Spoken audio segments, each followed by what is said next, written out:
For everyone who doesn't know, my name's Charlene Hofbauer. I'm the Executive Director of the Workforce Planning Board of Waterloo, Wellington, Dufferin, and we want to welcome you to the formal launch of our Post-Pandemic Economic Scenario Planning Report. We want to let you know up front that we're going to be recording this. We won't record the question period, but we'll kind of grab those pieces and respond to any questions. So if you do have any questions, you can put them in the chat. Jeremy Cook, who is our manager of communications and events, will be monitoring that chat. As well, we will be providing the slides because everyone always wants to know afterwards, are you going to provide us the slides? And we'll say that up front, yes, we will. And we also have Saurabh Ramadi, who is our manager of employer outreach and research, joining us. Saurabh led the project actually, so I'm going to kind of give some background on why we did it and what kind of came out of it, some of our early stuff. And then Saurabh's going to go more into the recommendations and the critical factors and kind of explaining that, how those scenarios came about. So let's get underway. So it may be a little early to talk about recovery and post-pandemic economies and things like that. But I think if we really want to be proactive on where we're going to go coming out of this and stay on top of rebuilding our economy and our communities, we need to start thinking about what the immediate future may shape up to be. You know, what's it going to look like in the next 12 to 24 months? And that can be hard since we're in our third lockdown now. We stay at home again. And so it can seem really hard to think about that future beyond the next month. But I think as community leaders and those who support others in the community, we have that opportunity right now to kind of look. Some of the issues out there aren't going to go away. We're fully aware of that. We're not saying these scenarios are hard. They could change over the next while, depending on how conditions change, but it gives us a starting point. And I think that's important because we know that COVID-19 has produced significant economic and social changes we haven't witnessed before in our lifetimes. And, you know, we're seeing mental health, we're seeing business closures, we're seeing lockdowns and stay-at-home orders and children who are concerned about going to school. So there's just so much going on. So we initiated a project to examine the effects on the local labor markets. We took a scenario-based planning approach. For those who don't know what scenario-based planning is, it's a very corporate exercise. So to take that very corporate exercise of thinking about the future and scenarios and trying to put it to a local economy is a little bit different, and it's a little bit something that hasn't been done before. So we began in August of 2020. This was a Western Ontario project with the 9 planning boards across the Western region. We had Libro Credit Union on board, the Ontario Tourism Innovation Lab, because tourism and hospitality are such a big factor down here in southwestern Ontario. And we had the Western Ontario Wardens Caucus, which gave us that support of rural and small town mayors. Our final outcomes were this economic report. We have it written down now, but like we said, it may change depending on how our factors change in our local economy. And we have an interactive economic dashboard. So we actually are going to be following some of the indicators so that you can take a peek at any time, look at the indicators and kind of see how things are going, see if there's one scenario that starts emerging. And for us to figure out, do we need to revise our scenarios based upon where we're going? Are there factors we haven't considered that seem to be happening? So there's an 8-step process in scenario planning, and I'm not going to bore you with those details. If you really want to know what it is, you can look in our report. But I will highlight that we did a lot of trend analysis. Saurabh did a lot of reading on labor market indicators, information.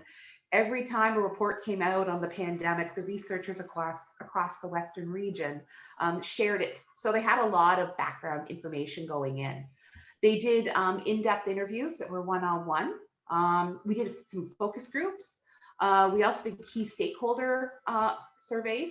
We also sat at the tables that we regularly sit at and just listened to what people were saying and kind of recorded it. So in some cases, although we didn't do a one-on-one, we were at tables with the same person 3 times over and the same things came up. So it kind of gave us that information we needed. So our key research question was, what new practices, programs, and other interventions will need to be put in place in order to address the needs of the labor market in the next 12 to 24 months? So we were really thinking out to that June 2022 timeline for those who were thinking. Some of the ideas could go beyond June, but we were kind of targeting June. And we had a number of questions there. Around how is COVID changing the labor markets, what's going on with the workforce, what's going on with industries, how are they being affected positively and negatively, skills and demand, and how industries are coping with some of the changes. And then how even standards were changing and what new standards were emerging. So, we talked a lot about working from home versus working in person. That was one of the conversations I think that did come up as well. So we really did ask a lot of questions and gain as much information as we could so that we could really start to move forward. And once we had done that, we identified we had conversations with about 75 stakeholders that were formal. And we consulted over a 4-month period, and we came up with some key factors that affected, organizations. And like I said, there were so many informal ties as well. We had about 100 key factors. So in all these conversations, as we started talking, there were like 100 different things that came up at different points. Some of those actually moved into our local labor market plan or into the conversations around the local labor market plan, and some stayed with the scenario planning. But we managed to group them somehow thematically into about 11 critical uncertainties is what we determined.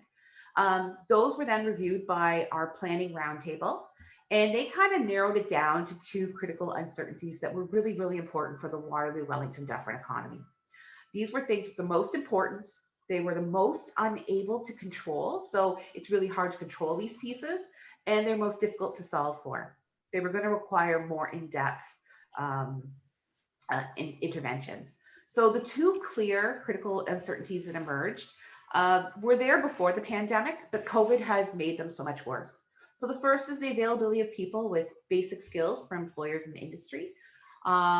Those probably look familiar. That looks familiar to some of you. We've heard about the skills shortage. We've heard about lots of different things. And Sorab's going to go more into this critical uncertainty. And the second is business cash flow and the ability to stay open. That was a really big concern as well that a lot of employers were seeing. So just to give you a couple of things out of the report so you can kind of see what sort of things are in there. This is something we did. It's called a React, Restart, and Recover timeline. You'll discover what exactly those terms mean when you get to the report. But we kind of looked at some industries that are across Waterloo, Wellington, Dufferin, and kind of tried to put them in those sorts of categories.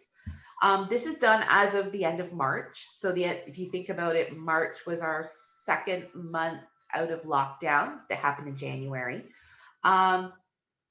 We're going to be a little bit crystal ball that April's probably a bunch of industries are going to go back to React because of the lockdown again.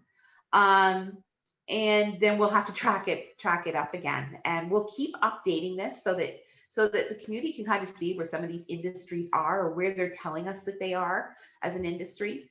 So that December, January is kind of where that lockdown happened. So you can see that quite some industries and locally went back to reacting. That was our accommodation and food services, our education, some of the culture and recreation, retail that wasn't grocery or essential, and tourism hospitality. We're probably going to see those ones go back to react again in April because they're having to react again to what's happening to them. And then February is that coming out of that lockdown that we had in January. So reacting was still kind of happening in accommodation and food services because you have to juggle your staff. I think they were restarting in March because remember back in doesn't seem so long ago, but back in March, there was talk about, okay, well, restaurants maybe can operate at 50% capacity, and they were starting to bring back people. So I think in April, we're going to see that we have another react because they're having to shut that back down, lay those people back off again. Some of the other ones that you see in blue, they seem to be more along the lines of recovering. They seem to be moving further along the spectrum. In some cases, their employment levels have risen to close to pre-pandemic levels. Some of them are doing from work from home. So, you know, they've reacted, they've restarted, and now they're recovering because they're putting together in place now systems that will help them keep moving forward. There's been significant talk in finance and IT spaces about, you know, how we do work from home, and now they're putting the policies in place to make sure that that continue, and they're meeting through all the challenges that's facing. So they're more in that recovery mode versus bringing people back, letting them go, bringing people back, reopening, reclosing. That doesn't seem to be happening as much. So we're very aware that not every industry is in the same place. And so that's a big factor in this whole thing as we keep moving forward. So when Saurabh does get to the scenarios part, you know, it's at an economic level across the economy, but an industry could look at itself and say, while the economy is heading here, we're sitting here. So what do we need to do about being sitting here? The next slide, Saurabh, there. So we also tracked some unemployment rates. We did February as pre-pandemic. June seems to most of our data to be the worst month because we had been in lockdown by that point for 2.5 months. So it did affect most adversely. It's been the worst month in the past year for most indicators. November, we were a couple months after September. In case you're wondering, September was some of the really good numbers that we were seeing. So we thought we'd take a couple months after that and November. And then at the point we were doing this, January was our last month on record.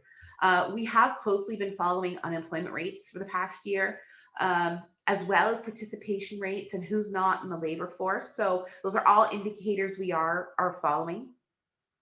And when you look at this chart, you can see just the unemployment rate is all over the chart.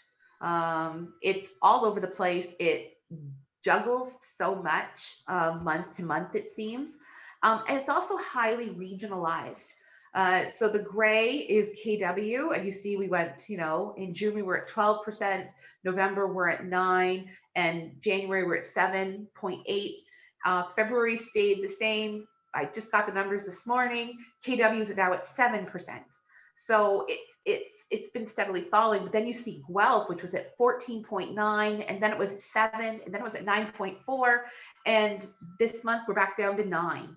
So it really has been jumping. Rural was one of our good news stories, which is an approximation. So, you know, we were at 11% in June, and then we went down to 5% by November. They're back up to 10.2. And I know that last month it was 11.1. I haven't calculated it yet for this month to give us an estimation, but rural now seems to be having problems this time around with their second lockdown. So we're really going to watch rural to figure out what's happening with them. And then where does that put them in this scenario matrix? So it's got the opportunity as we're talking and we're following these things for us to work with you as leaders and community contacts to say, hey, we're going to follow the big economy, but if you really want to dig down and follow specific areas or specific industries, we can help you with that. So right now I'm going to turn over the presentation to Saurabh. Hey, thank you, Charlene. Good morning, everybody. So just to pick off from the points that Charlene had mentioned, again, most of these points and ideas will be a lot in depth in the report. So this is just kind of, for time's sake, brief overviews of some of the findings and recommendations, which is kind of where I'll focus on. And just to reiterate, scenario planning is this corporate model, but the idea is it's a very low cost, low risk approach to forecast future trends or scenarios that businesses, community leaders, government can look into to just kind of get better ideas as to where things, where the workforce and labor force could be in the 12 to 24 months. So again, we don't guarantee that one or the other one will happen, but we're actually quite confident to see some of these trends that we had forecasted actually kind of occurring as these, different lockdowns happen and unemployment rates come through. So again, just to keep in mind that the goal of this project is to provide the community and the stakeholders kind of 4 different scenarios that they can look into to say, okay, if this happens, how could we better prepare ourselves? Or if scenario 2 happens, how could we better prepare ourselves in this kind of age of pandemic? So through a somewhat rigorous process, if you will, through a qualitative research, we did come to the 2 critical uncertainties. And this is not something we had planned beforehand, but we went, very wide in terms of our net and how we took upon this research with the surveys and interviews and focus groups, talking with industry leaders. But I think at the end, we're quite surprised how heavily the 2 key factors that industry and organizations did not have control over was the availability of people with basic skills for employers, as well as the ability of business to stay open and the cash flow issue. So just going into more in depth about the critical uncertainty number 1, the first one. So what we found here was that this was an area where people were choosing not to participate in the workforce for multiple reasons. So again, these are all under the kind of umbrella of a pandemic. So how the interaction and engagement works is with this pandemic in mind. So, people that have personal health reasons are disengaging with the labor markets or with employment. There was people that had care commitments that had to look after children, or that had to look after older parents that were disengaging with the economy. So these were all causing a pressure of people not to engage with the labor force as we would see. There's also the issue of newcomers not coming into the country or being delayed, international students, temporary foreign workers, again, causing a pressure on the availability of people with basic skills for employers and industry. Workers were also being lost to different industries and self-employment. So for whatever reason, if people weren't getting employed or people were losing their jobs or being laid off, we've seen that the trend was moving into a self-employment as well for some people, gig economy, and that's probably something I'll discuss later on. There was also people that were lacking, job seekers lacking the relevant work experience in growth industries. So as we saw a boom in kind of online shopping, online engagement, there was a boom in transportation with home deliveries, there was a boom in warehouse need. And so these growth industries were hiring a lot more when compared to any of the other industries that we're finding through the data. And so we did find that there wasn't enough people to fill those skills. So again, causing a pressure on the amount of people that were available for work. There was also higher rates of employee turnover. So people competing with some of the government support caused some people to leave the industries or leave the labor markets. There was also, for whatever reason, people being laid off temporarily, that resulted in them kind of permanently staying unemployed, and again, causing higher employee turnover, which resulted in that industry having to look for more people when the time came for their hiring needs. Employees were also hiring for minimum wage or temporary workers, were having harder time to find people. Again, this goes back to some of the government support that we were hearing, that employers had to compete with either someone staying at home, be able to have benefits or support, versus them going into work and relatively earning the same wage if they were on minimum wage or temporary workers. So there's also the fear that when employers couldn't keep their business open, they had to let people go. But the fear that they were saying was, if we let them go and then we go back into business, are we able to hire those same people again? So there was kind of in this kind of paradoxical situation where they want to keep their staff, retain their staff, but given that the numbers and cash flow wasn't there, they may have put them on unemployment, but they're afraid that maybe if they were moving to other industries, they would not be able to hire them again. So again, the concern of, is there people to work for industry people with basic skills to work for industry going into the next 12 to 24 months was the first critical uncertainty. So again, critical uncertainty number 2, this issue is directly related to the ability of businesses to stay open, as well as issues of cash flow. Of course, in this time of pandemic where we see lockdowns, consistent lockdowns, and we see lower engagement with people with purchasing, etc., or industries taking on contracts, or industries investing in themselves to grow, one of the second challenges that they were presenting were the issue of business cash flow and ability for them to stay open. So in this critical uncertainty, what we see is revenues are down in many industries, especially in the arts, accommodation, food, and retail. I think that's very self-explanatory in reference to today's time. Businesses have been taking on debt, and we found that businesses cannot take on more debt that the governments are offering. So again, this is kind of goes directly in terms of their accounts receivable, accounts payable, how they're doing things in terms of their cash flow and what they're projecting going forward.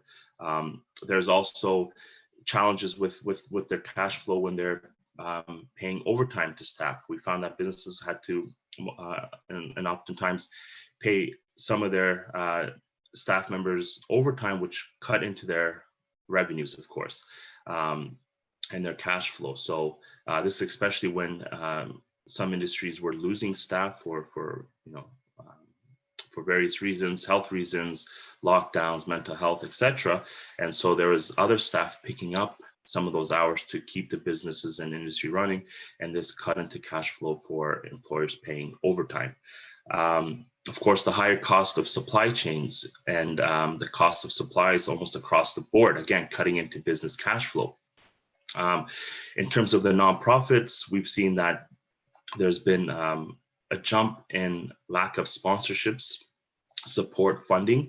So this is now directly having effect on the nonprofit sector in terms of how they're budgeting, what type of revenues they're seeing, what kind of programs they can develop going forward. So again, coming down to the businesses paying rent, a drain on cash flow or drain on their funds because they're paying rent for the buildings or their offices, but they're not able to be in their offices to do business and to do work. Again, reduced business hours also means less work, less revenue. So these were kind of some of the issues that were coming about with this critical uncertainty. And also consumer confidence has been affecting businesses. People less likely to go into stores now, we're seeing. They're unsure if it's safe to do so. And businesses are also having challenges themselves in terms of, our customers able to follow the rules? We heard a lot in some communities and some people that, some employers that we're talking to, how there was a lot of resentment in some of the communities in terms of customers coming in and how they're approached with the pandemic and, personal opinions and regulations and whatnot. So that's kind of was all issues that businesses and employers were dealing with. So this is kind of the two critical uncertainties we came across. So once we had these two critical uncertainties, the scenario planning research methodology, what it requires is try to take these two critical uncertainties and try to cover as much base as we can in terms of developing our scenarios. So the best way to do that is to start from a low and a high of each of the scenarios. So you can see here on the one ledger, we have the availability of skilled people, and then also the ability of business to stay open. And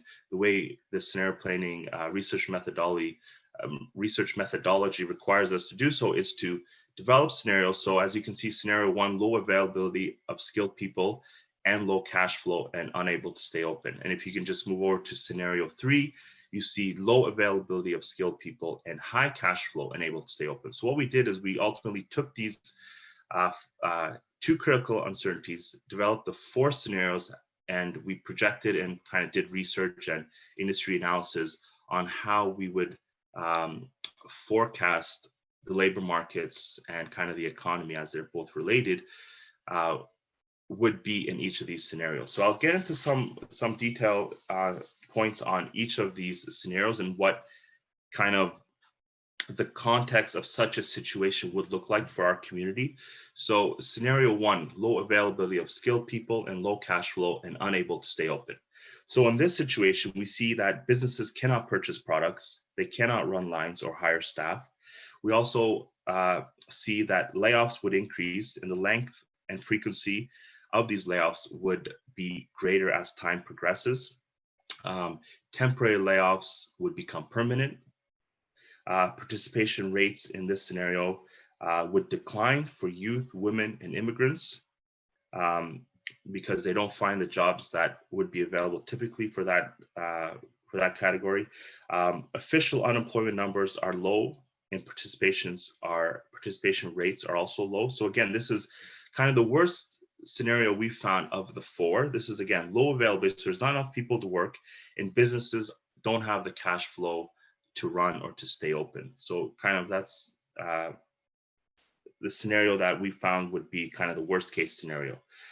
There's also lower consumer spending as more people do not want to work or are not working or are not participating. So we can see that how that's going to have an effect on the wider economy.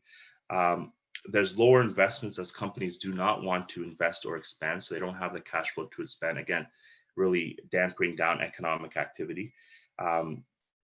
People choose not to engage in employment, education, or training because they don't see the jobs out there. Again, if there's low cash flow and businesses are not able to stay open, the jobs would also be suppressed.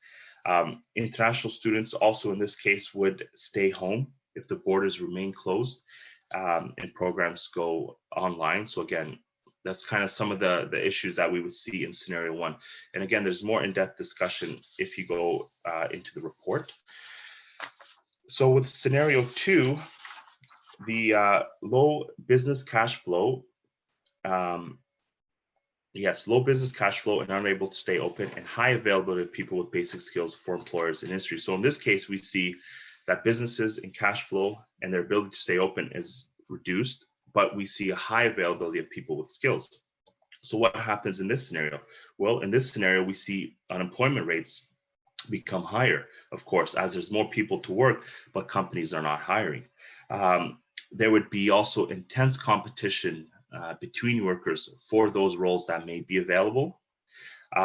We would also see an increase in precarious and gig work as employers do not want to commit to full-time work. So again, businesses don't have the ability to hire permanent. They're doing what they can in terms of contracting or in terms of part-time roles. So what happens is people need to make a living. So we see more engagement with precarious and gig work in this scenario. We also would see a trend to more self-employment as employers are not hiring. Humans tend to be creative and look at other means of income, and maybe they would start their own business, look at self-employment, etc. in this scenario. Wages would also decline and stagnate as employers cannot afford full-time payroll, as was mentioned. And also there would be a brain drain as export of talent to communities where there are more available jobs. So given that there's a high availability of skilled people, but there's not enough job, we would see a brain drain in our communities. People would start moving to areas either within the country or internationally where there is jobs available. With scenario three, this scenario showcases a low availability of people with basic skills for employers and industry, but industry has high business cash flow and are able to stay open. So we can see how this kind of switches around from the previous scenario where now industry is hiring, businesses picking up, but there's not enough people to work. We kind of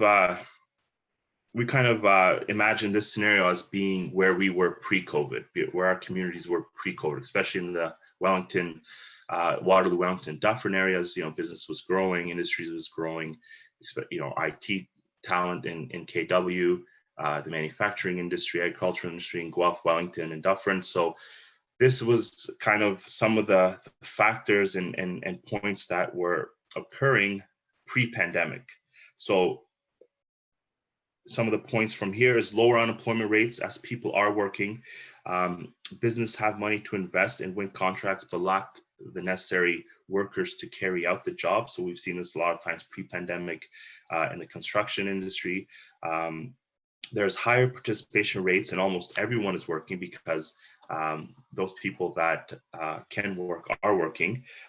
Youth without skills and education struggle as candidates with more skills and experience would get the jobs, is in this scenario. Less skilled workers would struggle to find positions while higher skilled workers have more opportunities. So again, businesses are hiring more often, cash flow is good in all the industries. And so those people that are skilled, those workers that are skilled will have a better say as to where they can work in what industry and what type of compensation they would receive. Businesses would also look for more international talent through temporary foreign workers. So again, we've seen this pre-pandemic where agricultural industry, some of the food processing were bringing in temporary foreign workers to support their employees, or rather to support their work because they couldn't find the local talent available. And again, in this role, companies that pay less would struggle to fill and retain roles. Again, we've seen this pre-pandemic where a lot of some of the tougher industries, if you will, that required more hours and more, I guess, labor that were paying minimum wage consistently had difficulty finding and retaining people. And again, they were moving into temporary foreign workers and bringing international talent to support that. So again, scenario 3, very much like the situation pre-pandemic. And then scenario 4, the last scenario, this was the high availability of people with basic skills for employers and industry and high business cash flow and able to stay open. So basically, this is a situation where there's the necessary people and skills to work, and there is businesses doing well and growing, and there's cash flow to sustain. So in this situation, what we see is higher participation rates as people want to work and can work. More skilled people are looking for work, and unemployment rates may be higher if businesses hiring does not keep up with participation rates. So if there is the ability of people to work, there's high skilled people available, and if businesses don't keep up with that in terms of their hiring industry, we may see a slight increase in unemployment rates here. So again, we would see buried clients, or those clients with less skill, maybe have some difficulties engaging with the labor markets here. So they may have a higher employment number as compared to the skilled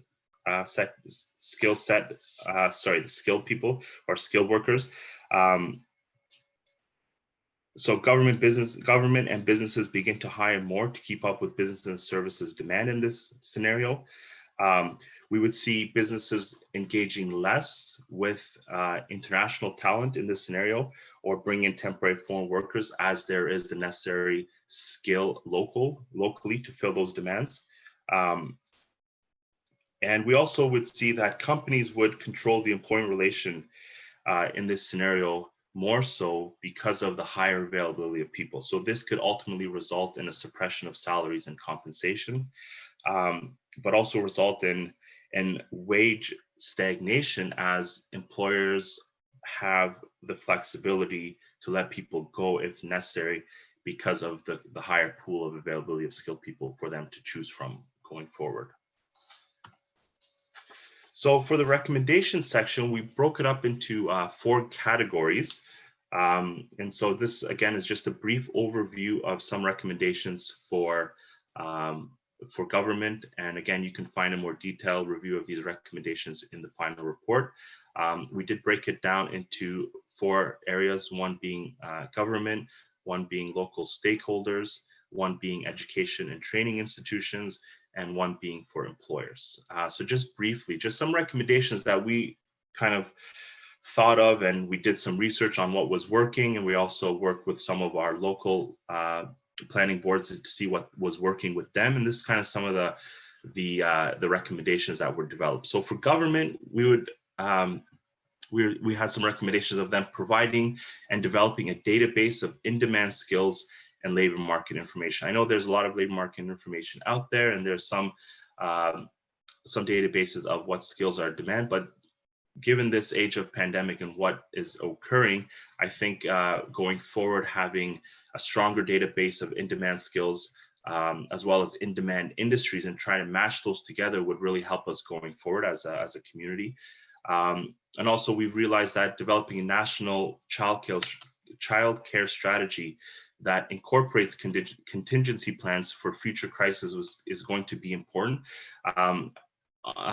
As we can see that women have been affected a lot more in terms of their engagement with the labor markets through this pandemic in comparison to, say, men, for multiple reasons. Childcare reasons was probably number one, but also from some of the industries that they've been in and what's closed and what's not closed. So this developing a real childcare strategy is going to be very important going forward if any of these type of pandemics happen again. More support and awareness, of course, around mental health. From a policy and programming level, we're seeing mental health rise, issues around mental health. So I think government is best suited to provide policy programming around that. And also this issue of this innovation corridor. And this is a very interesting concept that was really put into high gear pre-pandemic. And we're seeing that after further research that for our region specifically, Waterloo, Wellington, Dufferin, this innovation corridor could really serve us well in the post-pandemic economy, especially how we're seeing this large exodus of people from larger cities, workers from larger cities going into smaller communities. This innovation corridor really strengthens the networking between different regions and cities, particularly around transportation, but also work and labor. So I think if we can look at that again and see, in light of what has happened with this pandemic, going forward, how could this innovation corridor be improved to support kind of the post-pandemic economy going forward? Develop regulations and support around precarious and gig work. We've seen that precarious and gig work has increased tremendously through this pandemic, but the necessary regulations and work safe place laws are just not keeping up with that. So again, government would be well placed to look into that.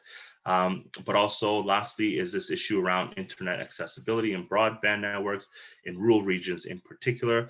I know this is a big conversation in many communities, and we've also found that if we're going to be doing flex time and flex work and work from home and schooling from home via internet, I think this investment there is going to serve us well in the post-pandemic economy.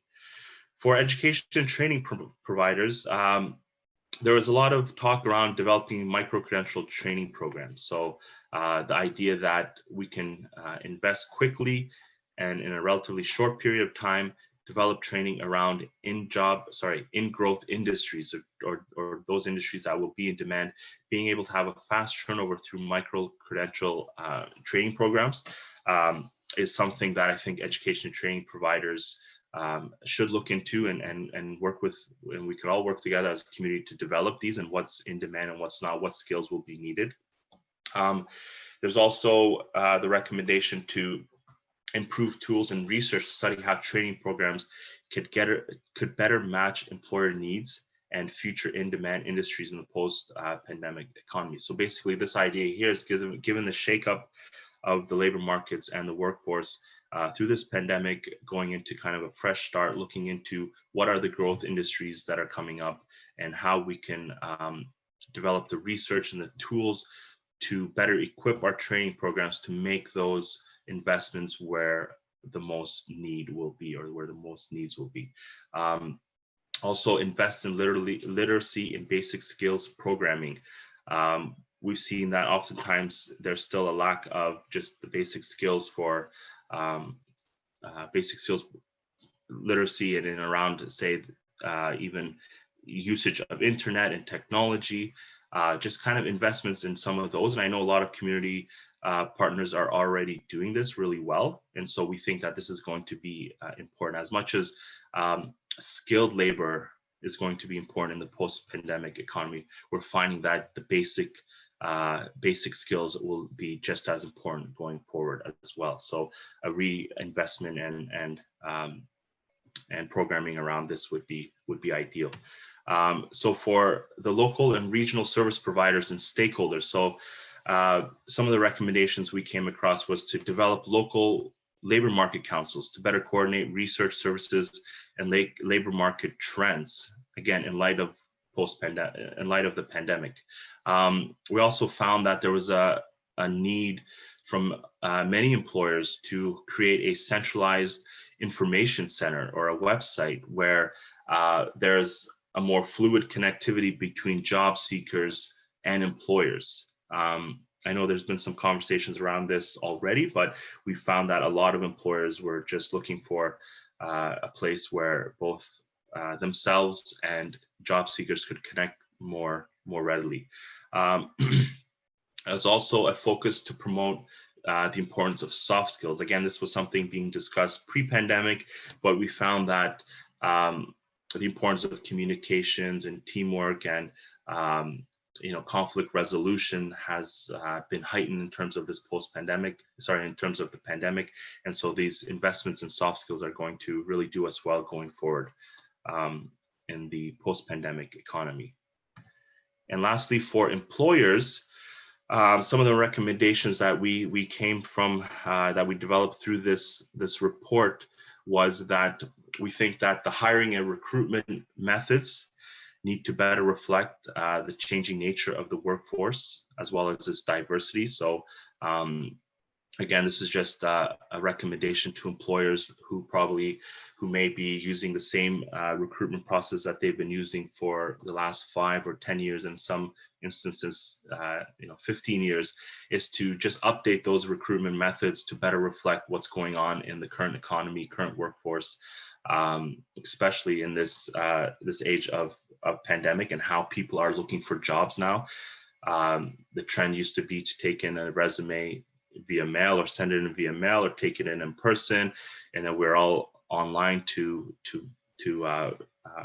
apply for jobs through the internet. But how does this change in terms of the pandemic and people's engagement, especially for some of those entry-level roles where people do not engage with internet as much or with online activity? We also would recommend employers to take an inventory of the skill sets of their current staff, and just to understand what are some transferable skills that they can utilize in case another pandemic or uncertainty was to arise. So oftentimes, I think we would be surprised how many great skills our current staff or our current employees have, if we were just to kind of press a little further to understand, okay, what could they do in a time of a pandemic? Maybe someone is a graphic designer at a small, local retail that we never knew. They do sales, but they have some graphic designing skill, and maybe in a time of pandemic, their skill set would be utilized really well to go online, which is what we've seen with almost, I would say, 85-90% of the employers that we engaged with. They all went right online when the pandemic happened. Some did it really well. Some couldn't find the resources to actually go online. So just kind of taking an inventory of what skill sets we have to better prepare ourselves at a time of crises. Also, this issue of flexible work. We're seeing that this is a trend. It's more expected in some segments of the workforce than others. We're seeing a lot of younger workers think that flex time is going to be something that's going to stay forever. So having these conversations for the employers early on, what does it mean? Where could we provide flex time? How do we provide flex time or work from home when a pandemic happens, so that we can keep our businesses continuing, but also having that conversation of how working from home or coming in different shifts, how does that look? How that sustains businesses going forward. But also, lastly, is increasing consumer confidence with the health and safety measures. So going forward, we think it's going to be important to abide by all the regulations that the government has put forth in terms of health and safety, making sure that as a business, we're providing and educating our staff on what that means and how it means to control, for example, customers and clients come in. How does that engagement look with a health and safety measure? And as we know, all businesses are doing that really well, the ones that are able to stay open. And so they've been doing really well to decrease the virus rates, the infection rates with the health and safety measures. So this is something that we're already seeing. We would just encourage that to continue. And so that would hopefully move us into a better situation in the post-pandemic economy. So if I can turn this over to you, Charlene, now. I think you're on mute. Sorry about that. So we provided a lot of information, and Saurabh just picked some of the recommendations we have. We have many other recommendations that he didn't go too far into all of them, but there's a lot here in this report. We'll be honest, it is a 50-page report, but we'd like you to know how you can use it, because I think this is where it's going to be so important. So it gives you the opportunity to start thinking about your next steps as an organization as the scenarios start to happen. So it gives you opportunity to say, hey, this is what we think might happen. If this happens, what's our response to it? So then you can start to think about decision-making processes over the next coming months and years. You provide yourself with some flexibility if, as you read this and go, okay, if we go down this path versus this path, it's going to provide that strategic insight for your decision making. It's also going to let you develop more than one plan. We know there are constraints in some places, but there's an opportunity to take what we think might happen and respond to those challenges in the different scenarios. We also recommend that you check the report's accompanying dashboard, because then you can kind of like watch the indicators and it'll provide some insight into what direction we seem to be going into. We just talked about unemployment rates, but we are going to be tracking not the labor force participation rates too, because those kind of tell us why we're seeing shifts in our unemployment rates.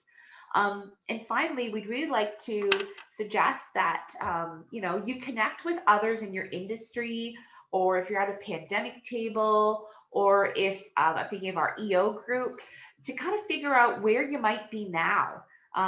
We're monitoring the whole economy, but there are industries that are coming back to us and say, we are definitely here, versus others that say, oh, we're definitely over here. So you can even start to figure out where you are within that matrix as an industry or as job support, to figure out, how do we do, and then what if we switch? How do we move forward? So it's a great opportunity to take the report and the ideas and start to plan for that future.